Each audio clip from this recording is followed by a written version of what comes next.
Welcome, everyone, to episode 1 of Jungian Ever After. I have with me the lovely Adina Davidson. How are you doing today? I've had an entire day of technology today. But I am so excited to be really launching this. This is really a moment for me. So, yeah. How about you? How are you doing? I'm really excited to dive in. You know, we've had this idea for a while, and we're finally going to start breathing some life into it. I'm, of course, Reza Cabrera, and we're going to be your guides in two different functions through the story that's going to be this podcast. So I will bring sort of a younger, more, I guess, contemporary take on these stories, and Adina will be providing, of course, the Jungian analysis. So going into this first story of Rapunzel, I know that for me, the main points I was familiar with were really just woman is isolated in a tower by a evil witch, or theoretically evil, I guess, and has really long hair that she is forced to let down so the witch can come up, but is eventually saved by a Prince Charming who comes across her in the forest. And the Disney version, Tangled, did an interesting spin on this story where instead of your prince, we have sort of a rascal type character actually comes and saves her from the tower, and she kind of comes into her own, going on adventures with him until she has to confront the witch, and who she did love as sort of a mother figure, and not knowing that she was in fact a princess who had been stolen from her family as a child. So very different from the original version of the story, but of course adding sort of Disney's contemporary flair. So what were your sort of preconceptions going in from kind of a Jungian background? So, first of all, I want to say that we're probably always going to be talking a little bit about the Disney versions of the fairy tales, and I will almost never have seen those movies. So as Reza, as you just laid out that plot, I'm like, wow, even though this is so different than the Grimm, it really fits with a lot of core Jungian ideas, right? So first of all, to start with, and I will probably repeat this many times during course of the podcast because it's so easy to lose track of. But from a Jungian point of view, a fairy tale can be read as a collective dream. It's a dream for all of us, which means that there isn't a princess and a witch and a prince and parents. There are all different parts of psyche that are all interacting with each other. And what we get from listening to a fairy tale, from engaging with a fairy tale, is a sense of how psyche transforms. So I listened to this Disney fairy tale and I'm like, oh, they put a trickster character in. And of course, a trickster character for Jungians is a classic transformational character. They can be pretty terrible, they can be funny, they can be very, very difficult. But from a Jungian point of view, we need the trickster to change. Otherwise, we are very likely to stay stuck. Also, this connection to the witch as a sort of semi-mother figure is also very much, I think, true to psyche. That many of us have both faces of the mother in us, right? That we both have a sense of mother as a kind, warm, nurturing person. And many of us also have a sense of mother as dangerous, frightening, neglectful, ill-tempered, witchy. And probably how much of each of those you carry, how much of the archetype of the mother you tend to be conscious of, had a lot to do with what your actual human parents were like. So that was the first thing that just struck me as I was like, wow, well, yes, the Disney has very little to do with Grimm, but really, really accessible for a Jungian take on it.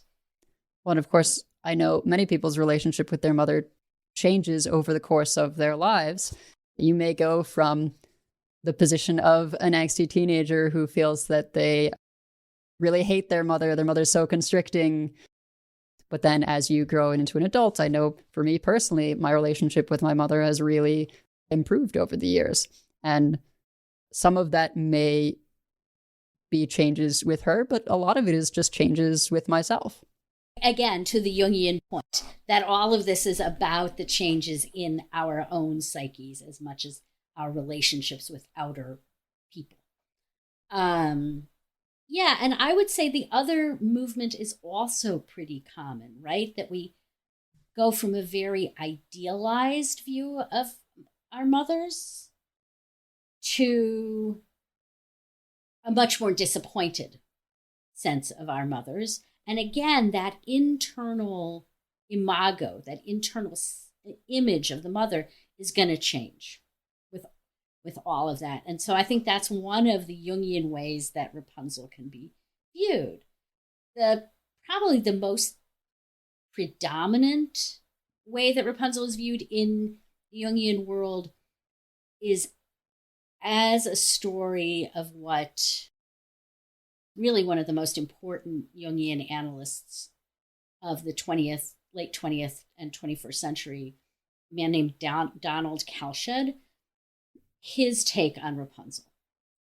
And Kalshed's take on Rapunzel is that when people have trauma, and of course we all have some amount of trauma, but when people have trauma, they develop what he calls archetypal defenses.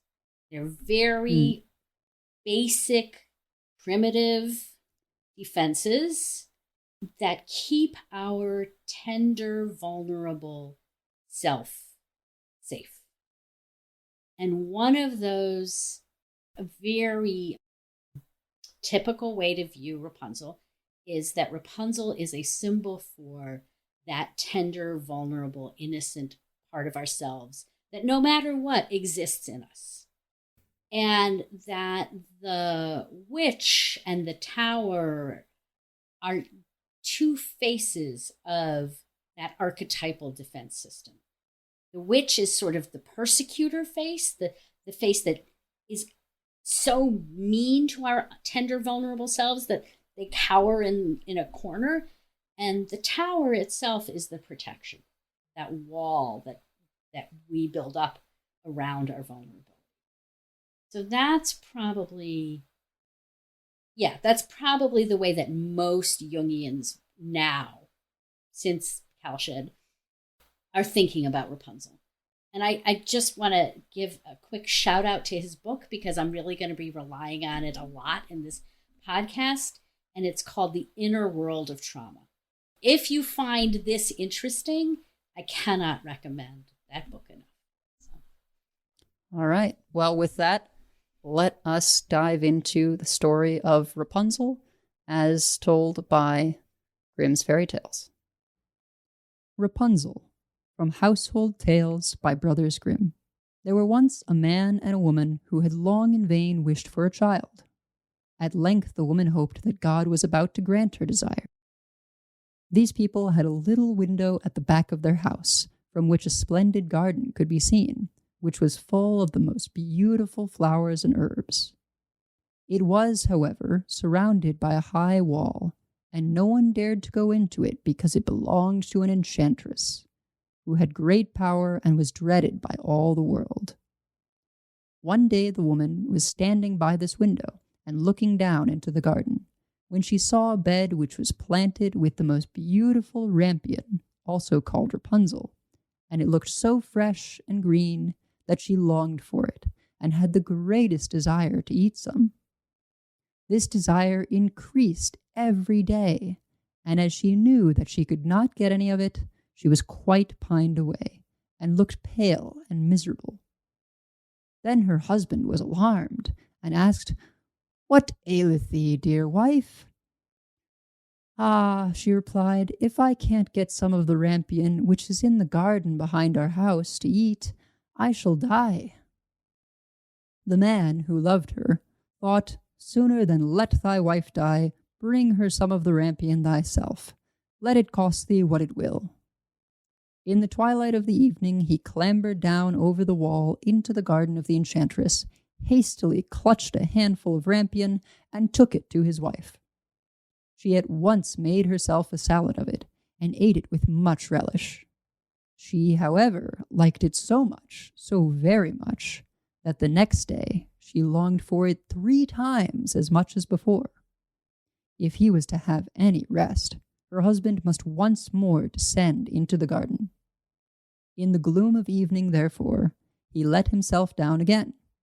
But when he had clambered down the wall, he was terribly afraid, for he saw the enchantress standing before him. "How canst thou dare," she said with angry look, "to descend into my garden and steal my rampion like a thief? Thou shalt suffer for it." "Ah," answered he, "let mercy take the place of justice. I only made up my mind to do it out of necessity. My wife saw your rampion from the window, and felt such a longing for it that she would have died if she had not got some to eat."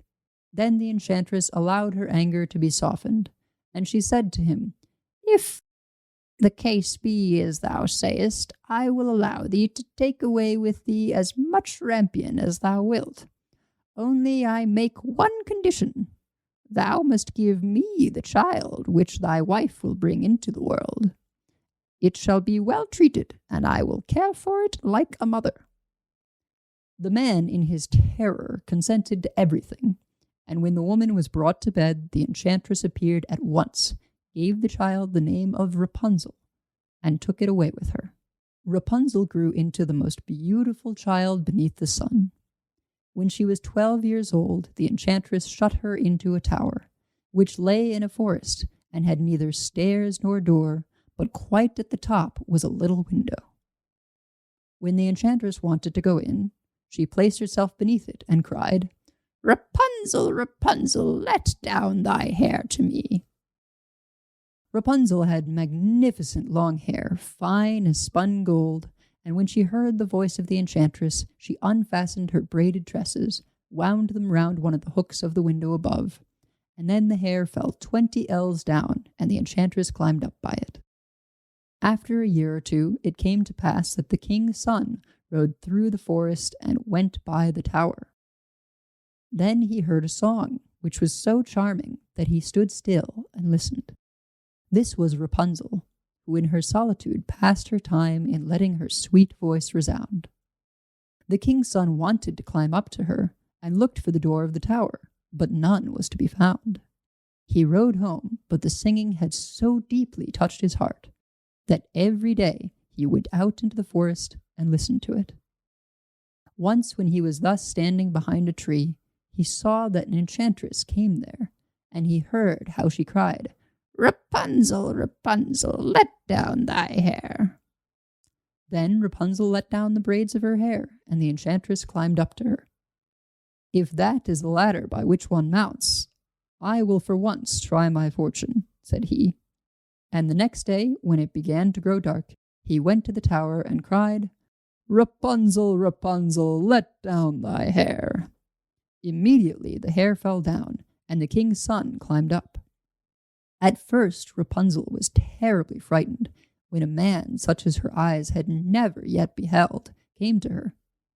But the king's son began to talk to her quite like a friend, and told her that his heart had been so stirred that it had let him have no rest, and he had been forced to see her.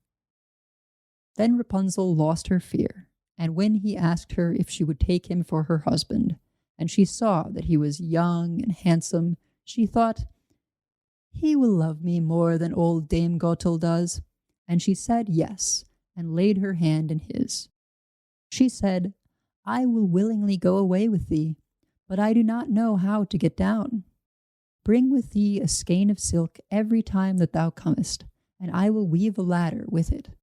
And when that is finally ready, I will descend, and thou wilt take me on thy horse." They agreed that until that time he should come over to her every evening, for the old woman came by day. The enchantress remarked nothing of this, until once Rapunzel said to her, "Tell me, Dame Gothel, how it happens that you are so much heavier for me to draw up than the young king's son. He is with me in a moment." "Ah, thou wicked child," cried the enchantress. "What do I hear thee say? I thought I had separated thee from all the world, and yet thou hast deceived me." In her anger, she clutched Rapunzel's beautiful tresses, wrapped them twice round her left hand, seized a pair of scissors with the right, and snip, snap, they were cut off, and the lovely braids lay upon the ground. And she was so pitiless that she took poor Rapunzel into a desert where she had to live in grief and misery. On the same day, however, that she cast out Rapunzel, the enchantress in the evening fastened the braids of her hair, which she had cut off, to the hook of the window, and when the king's son came and cried, "Rapunzel, Rapunzel, let down thy hair," she let the hair down. The king's son ascended, but he did not find his dearest Rapunzel above, but the enchantress, who gazed at him with wicked and venomous looks. "Aha!" she cried mockingly. "Thou wouldst fetch thy dearest, but the beautiful bird sits no longer singing in the nest. The cat has got it, and will scratch out thy eyes as well. Rapunzel is lost to thee. Thou wilt never see her more." The king's son was beside himself with pain, and in his despair he leapt down from the tower. He escaped with his life, but the thorns into which he fell pierced his eyes. Then he wandered quite blind about the forest, ate nothing but roots and berries, and did nothing but lament and weep over the loss of his dearest wife. Thus he roamed about in misery for some years, and at length came to the desert where Rapunzel, with the twins to which she had given birth, a boy and a girl, lived in wretchedness. He heard a voice, and it seemed so familiar to him that he went towards it, and when he approached, Rapunzel knew him and fell on his neck and wept. 2 of her tears wetted his eyes, and they grew clear again, and he could see with them as before. He led her to his kingdom, where he was joyfully received, and they lived for a long time afterwards, happy and contented. So, I hope you all enjoyed that reading of Rapunzel. We're going to dive into the analysis now. So, you mentioned some things leading in, but why don't we start off breaking down piece by piece the various parts of the story. So we have a man and a woman who would love to have a child, but can't seem to make it happen. So let's just start right there.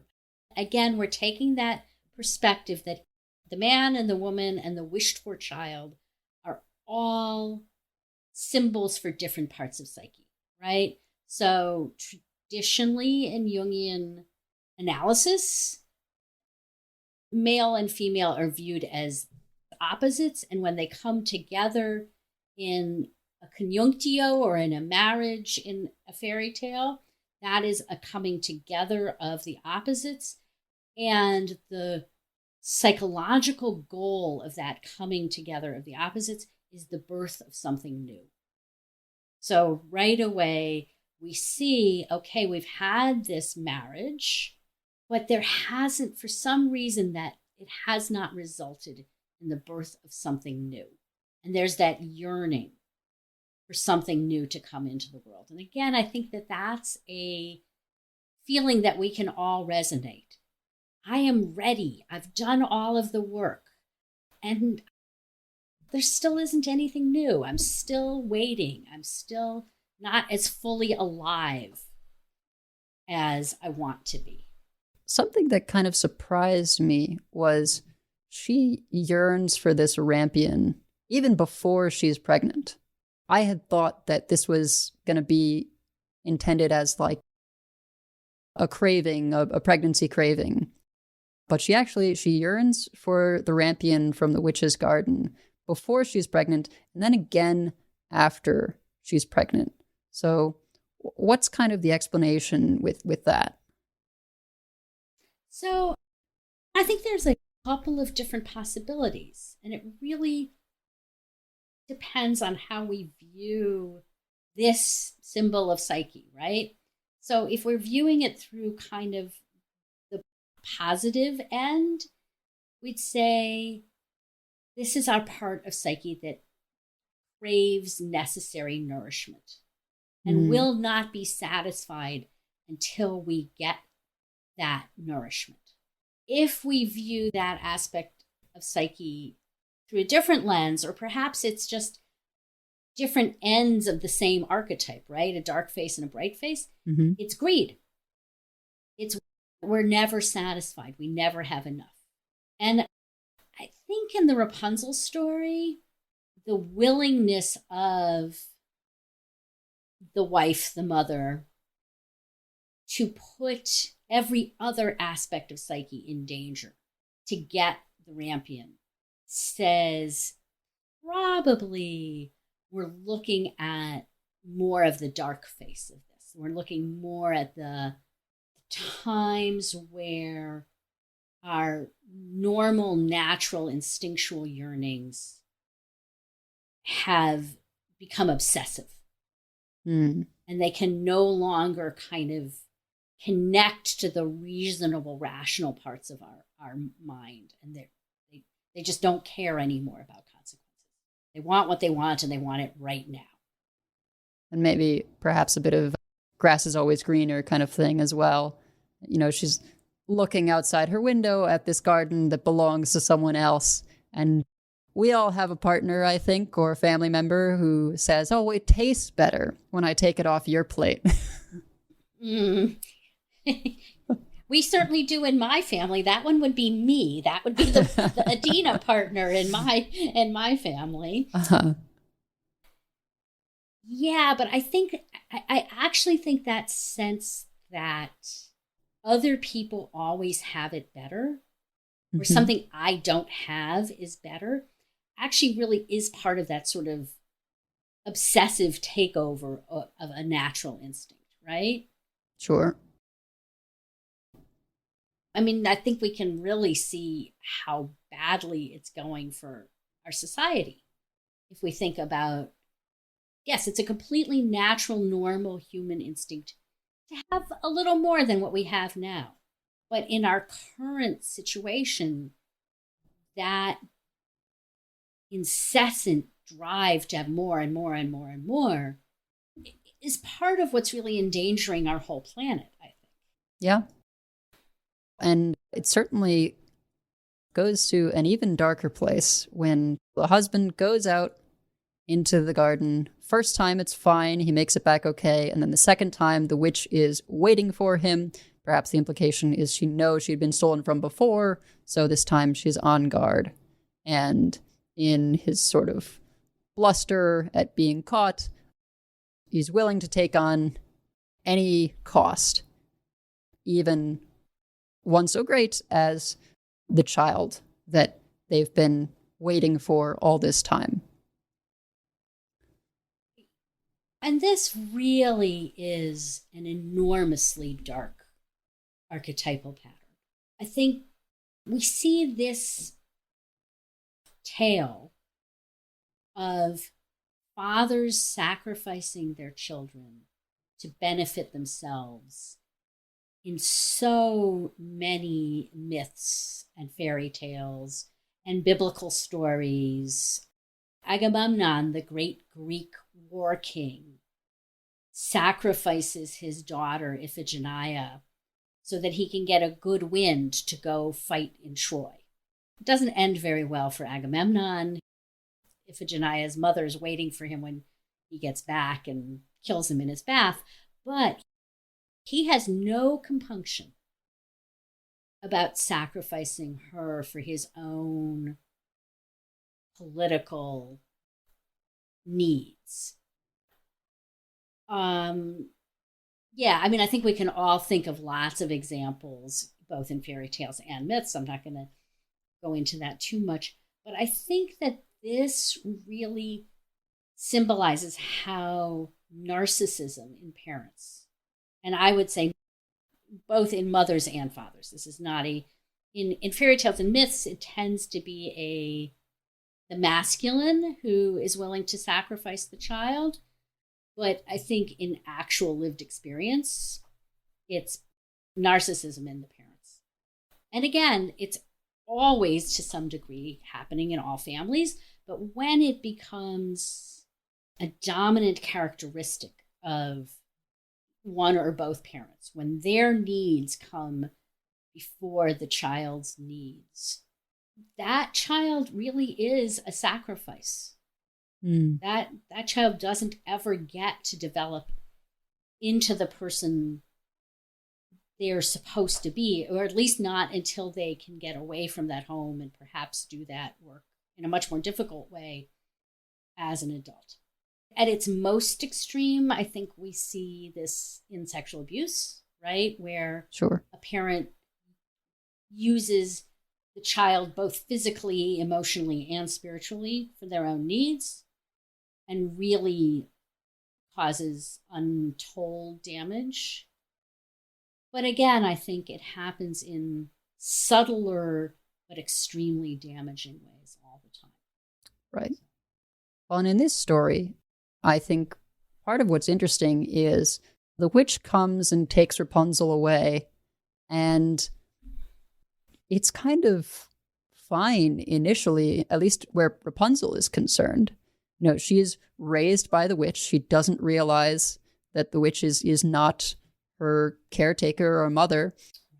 She sees so little of the world that she doesn't actually know what she's missing necessarily. This is something that they kind of adjusted in the Disney Tangled. She yearns for the outside world and wants to go see the lanterns that she always sees on her birthday. But in the Grimm fairy tale, I don't think she's really that concerned necessarily being in the tower. She's sort of she's fine. Just living her life. Yeah.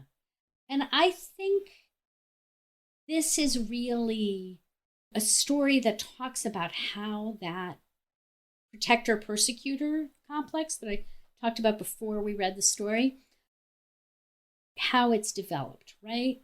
If a child is born to narcissistic parents, that child is going to need to develop very powerful, very early defenses to emotionally survive.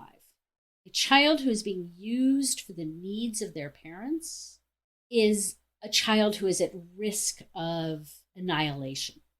And so the protective face of the protector-persecutor complex really swoops in, and through building a wall around that child, around that innocent, vulnerable part of the self, really protects the child. If any of you have been kind of dissociated at all, that's how it feels like.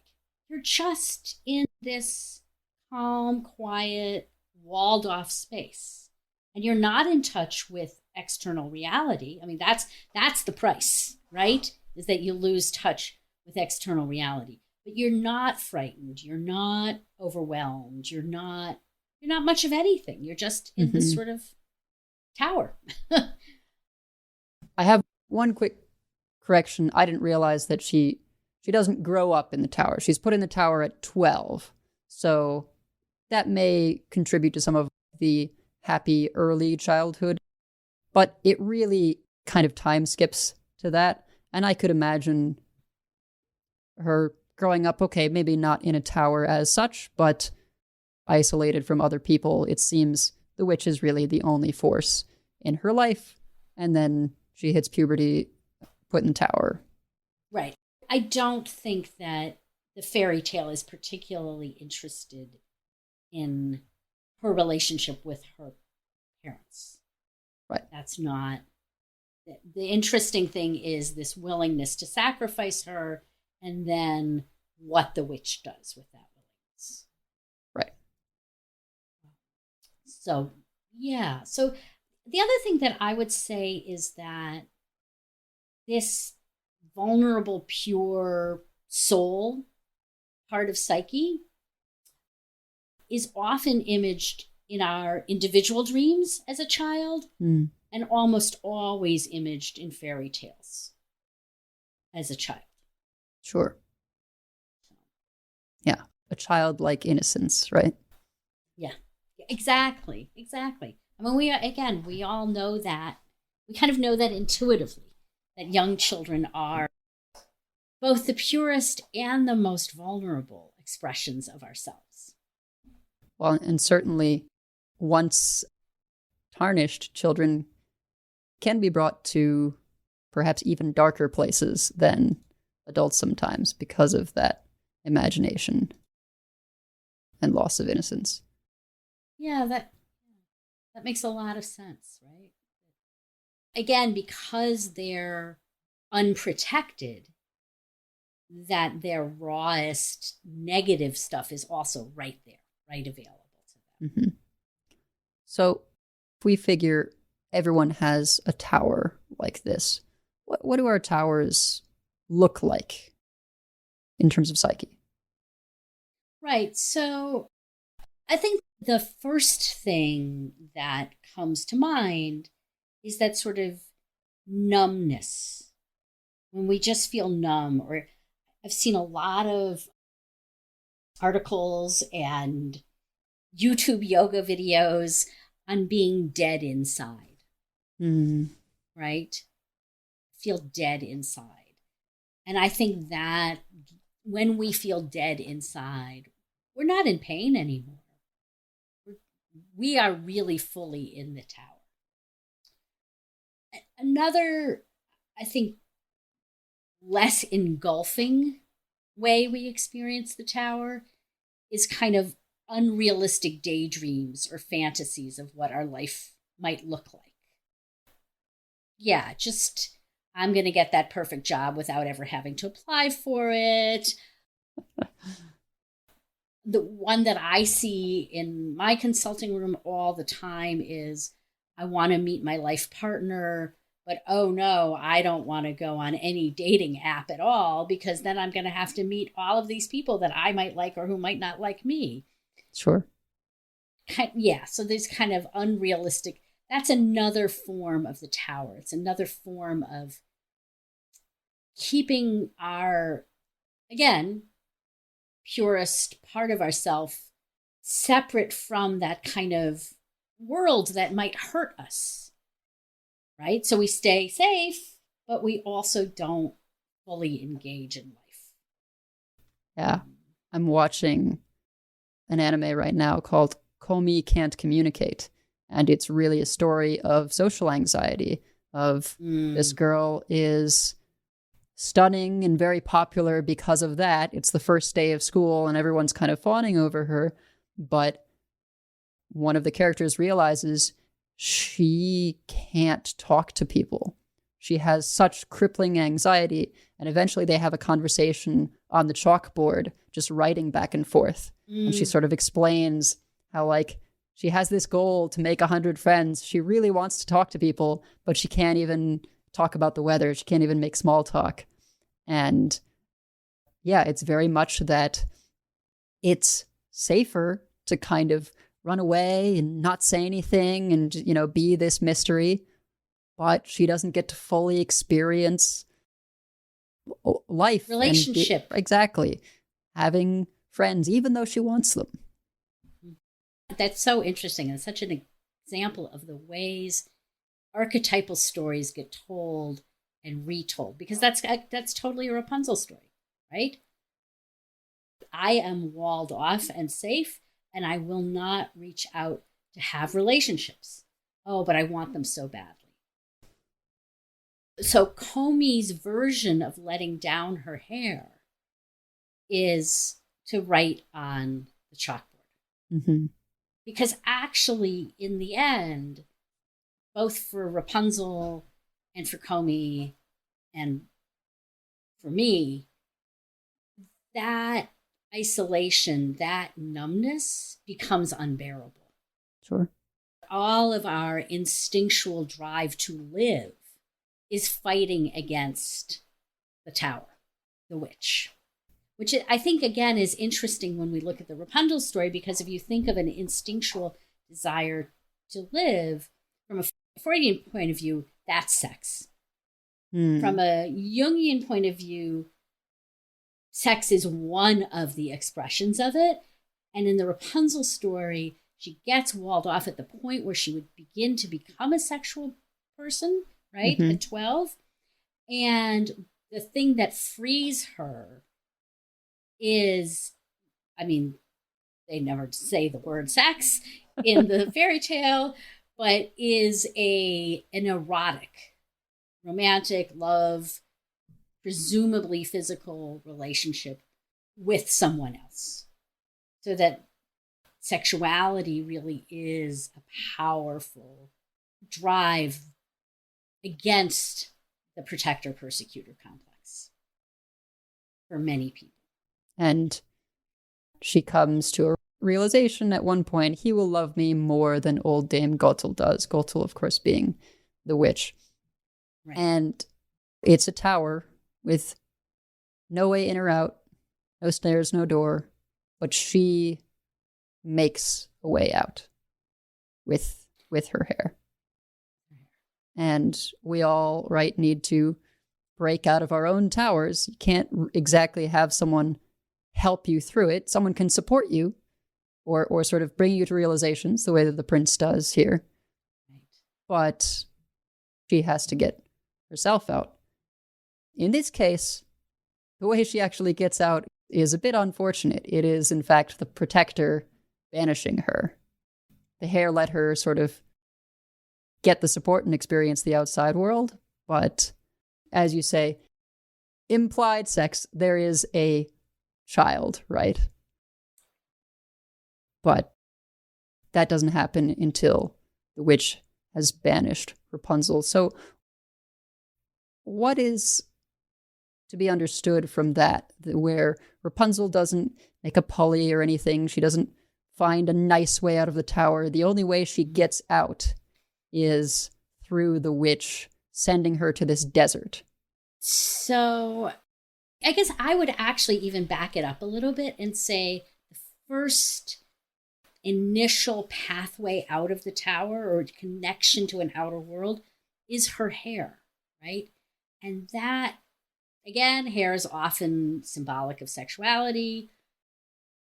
But I also think, if you imagine how painful it is to have somebody climb up your hair, that's actually, I think, very true of how painful it is to reach outside of the safety of our tower. It is agonizing, especially for people with tremendous early trauma, right? Where this protector-persecutor complex is the dominant part of psyche, not just one of the parts of psyche, which it is for all of us, but really one of the like front and center. Reaching out for relationship or even allowing relationship, we all want that so badly, and it hurts. Right. For people who've had lots of early trauma or severe early trauma, being loved hurts. And maybe it hurts for all of us. So I think that this image of the hair is a really good one for that. So, and also that we don't grow our hair on purpose. Hair just grows. And I think that that's also true of some of the ways that psyche develops. We do work and it happens. But some of it just sort of seems to emerge. And there it is. And again, I think we often see that in fairy tales, that the helpers are just there.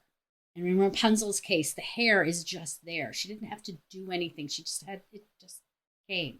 Now she had to figure out how to use it.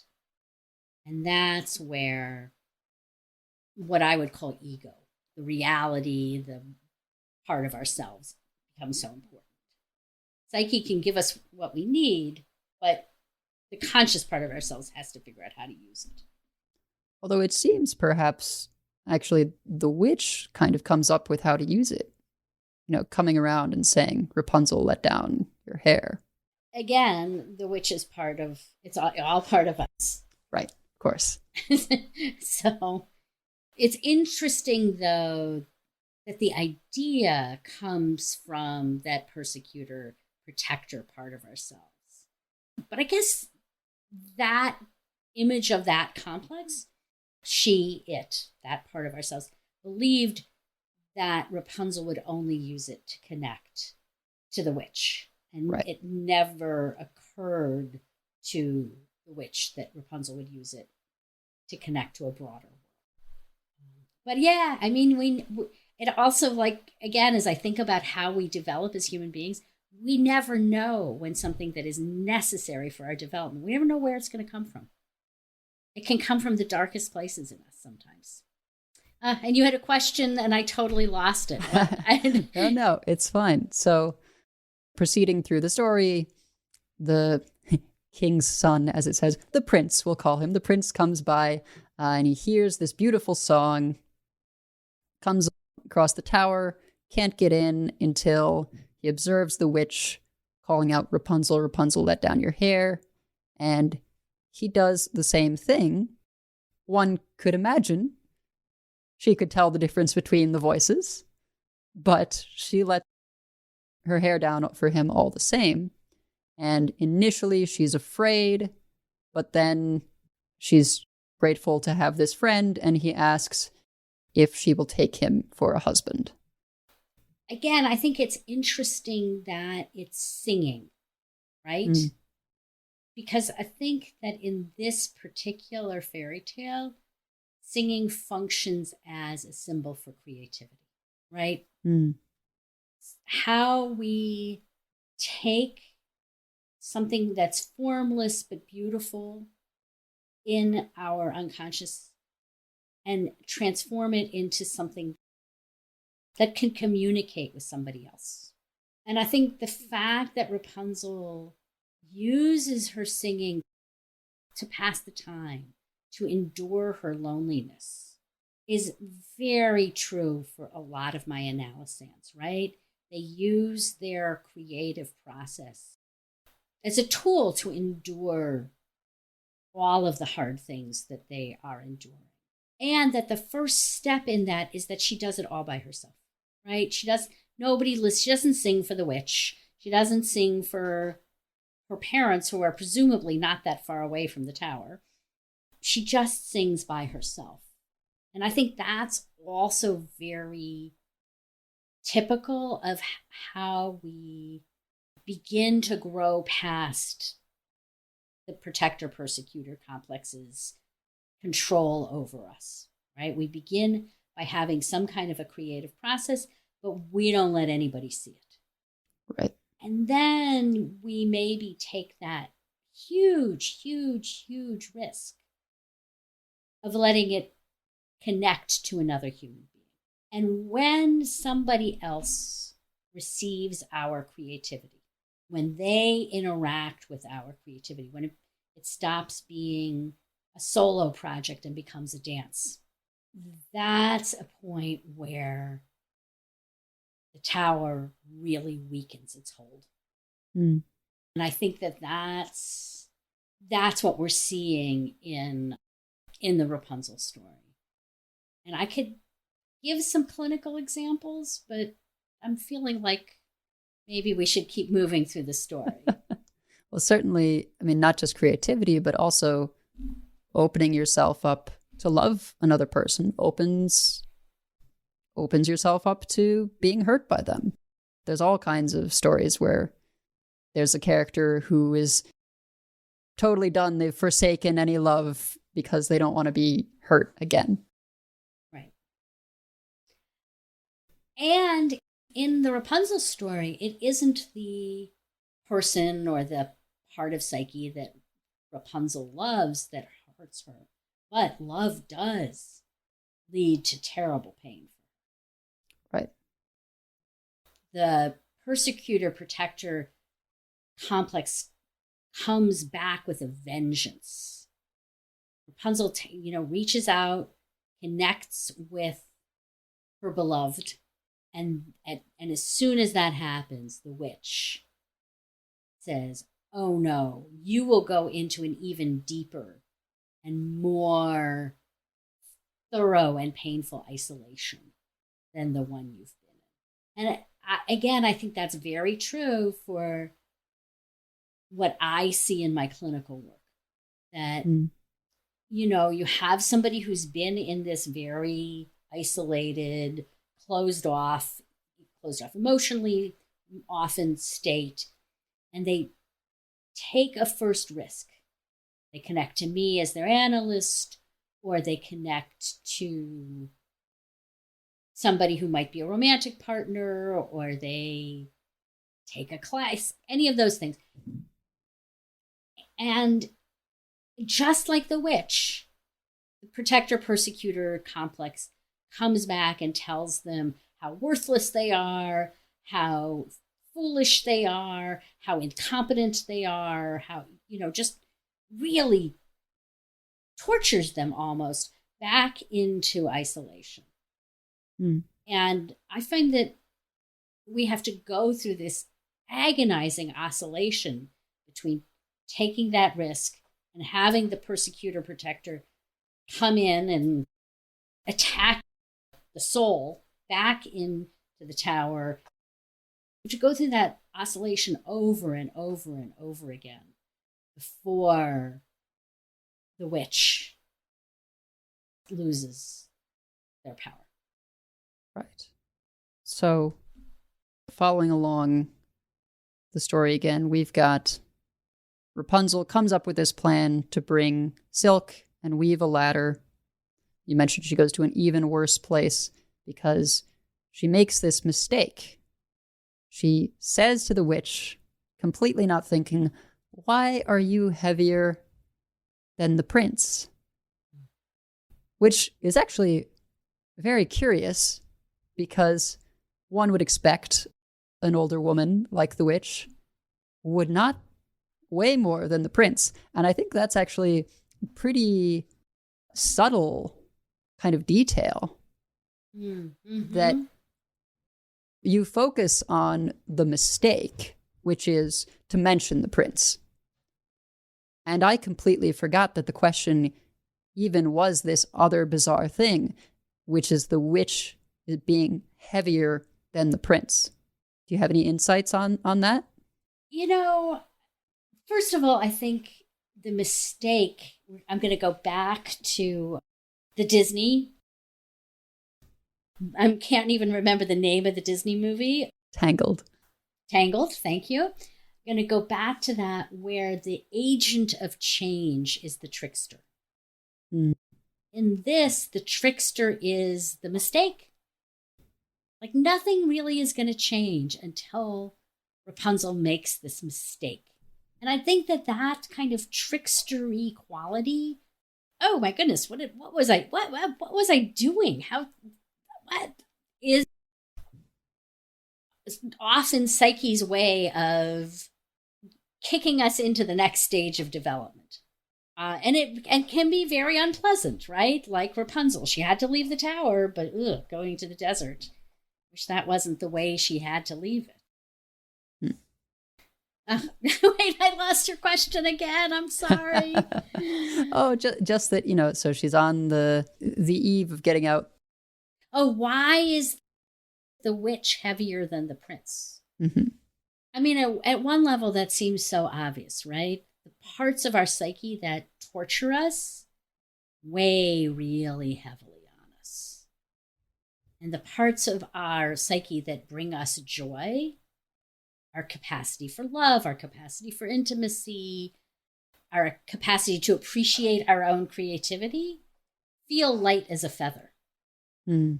So it may be as simple as that. You mean it's not that the witch is some kind of shapeshifter and she just, weighs more in a smaller body? We don't.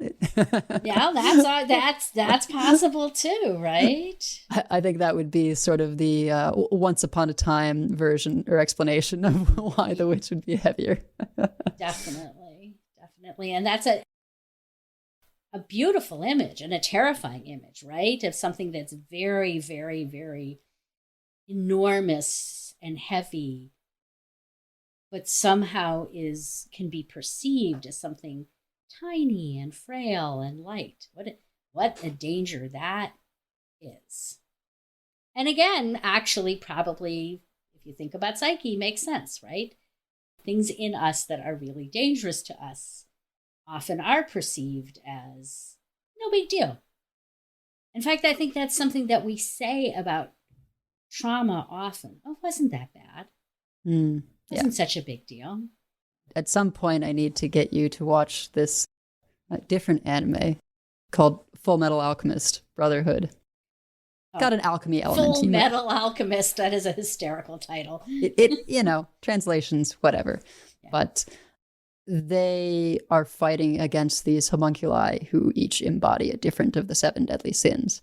And I kind of thought of that shapeshifter thing because one of them, envy, takes the form of this kind of non-binary, maybe slightly feminine, young individual, but they have this weird realization that it must have another form because when they engage with it, it's so heavy. You see it. The tracks and marks it makes in the mud are the weight of something far, far bigger. Right. And of course, when you see its true form, it's this ghastly monster, an amalgamation of all kinds of different people. I would love to see that. And that's an interesting little foreshadowing of our next fairy tale, Cinderella, which I'm going to argue is at least partially a tale of envy. Oh, I think it's perhaps more than partial. It plays a rather large role. But back to Rapunzel. So we're in the desert, even more isolated and desolate. And she's supposed to live here in grief and misery. The witch has made it clear that she thought she had separated her from all the world. Now she's sought to kind of do that in a more final way, even separate from herself. The witch no longer even close to Rapunzel. And she waits in the tower for the prince to come up, who is completely unsuspecting, thinking he's going to find Rapunzel and he's brought the silk and is going to go down. And they have this confrontation in which he, in his desperation to get out of the tower now and flee from the witch, falls into a patch of briars and his eyes are scratched out. So there's a lot of pieces going on there. Can you walk us through it? Yeah, so he is innocently but really foolishly, jauntily going back up to the tower. He knows the witch exists. And he knows how harsh she can be. And yet he takes no precautions at all. And again, I think this has a bright face and a dark face. The bright face is that we sort of need that foolish innocence to take risks, right? Or maybe we wouldn't take them. On the one hand, but on the other hand, it really is sort of the blindness that we often go into dangerous situations for ourselves, right? We're like, I'll be fine. It'll be fine. Without being particularly honest and clear-eyed, right? So it's interesting that the consequence for his almost deliberate blindness, right? Is that he is actually blinded. I mean, I would argue that the consequence for that kind of foolish blindness is almost always pretty severe, right? There is just sort of this natural consequences that come when we don't realistically assess situations. In this case, the consequence forces him to physically live out what he had been psychologically doing. And it could be that there's something about physically living it out that allows him to get the experience that he needed to grow that more adult caution, right? If you think of the sort of peak of this, I'll be fine, it's kind of adolescence, right? And we get pretty banged up generally as we become emotionally, many of us physically, we get banged up as we grow up, which then allows us to be more cautious. And I would argue also allows us to create that protective circle that if we have children, our children need. An incautious parent is a pretty scary parent. So that again, I think you can see this process of taking this foolish risk, paying a price, falling into those painful brambles, being blinded, living blinded, all is sort of a necessary preparation for being a more functional adult. Does that make sense? Does that? Yeah. Well, and, the blindness ultimately does get healed. First, he has to wander around like that for years until he finally finds Rapunzel again, who has had twins, and her tears heal the prince's eyes. So again, this is a bit of a foreshadowing for our next fairy tale, but it's also just a theme in fairy tales, and I think very much a theme in psyche. Honestly felt grief heals. When we can really weep, when we can really grieve our losses, that's the place where something new can come in, where we no longer just wander endlessly, but we begin to move along that path of individuation. We begin to become more of ourselves. And as long as we avoid the grief, we can't grow. We can't change. And fairy tales really honor grief.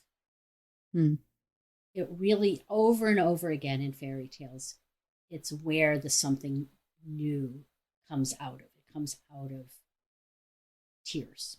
And it's interesting that, so his eyes grow clear again, and he leads her back to his kingdom, where they're joyfully received, those couple of years, whatever, it's fine.